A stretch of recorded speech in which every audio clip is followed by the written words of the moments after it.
Bugungi kunda juda ham ko'pchilik ertaki mevalarni ekyapti. O'rtaki mevalar endilikda mana pul bo'lishni boshladi. Turetskiy Nargis shaftolisi hozirgi vaqtda ichki bozorimiz o'zida 12 ming so'm, 10 ming so'm sotyapmiz. Bu shaftoli 1 yilda ekkanlaridan keyin ko'chatda mana 1 yilda mevaga kiradi. Juda ham tez daromadga olib kiruvchi narsa. Bir tupidan 20 kilo, 30 kilo katta bo'lgan sari vesi ham qo'shib boraveradi. U yashash vaqti 30 yilgacha xudo xolasa chiroyli shaklini berib tursanglar, bemalol daromadga olishlar mumkin bo'ladi. 1 yildan keyin mevaga kiradi. Chunki shaftoli 1 yillik shoxida meva qiladi. Hamma shaftoli ham 1 yildan keyin mevaga kiradi. Bu bo'lsa ko'chatlari bo'ladi do'stlar. 5-6 xil ko'chatimiz bor. Ertaki navlar va o'rtaki navlarda eng zo'rlaridan payvand qilib qo'yganmiz. Bemalol aloqaga chiqsanglar, ko'chatlarni xarid qilmoqchi bo'lsanglar, pastda nomerlarimiz ham bor.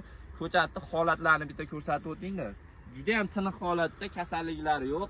Sho'rga qarshi dorilarimizni sepdik. Hozirgi kunda barglari mana sho'rdan keyin ancha o'sib qoldi. Bu barglarni ko'rsating yaqinroqdan. Sho'rga qarshi dorilarni sepdik. Barglari yangi chiqardi. Ko'chatlarni xarid qilmoqchi bo'lsanglar, juda ham oz miqdorda bo'lsa bir 20 ming dona ko'piga zakaz olib bo'lganmiz.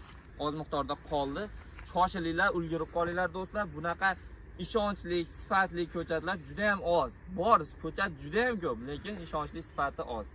Buni qaranglar mana. Bu prosta reklama qilishdan maqsad. Bu 1 minut o'tdim.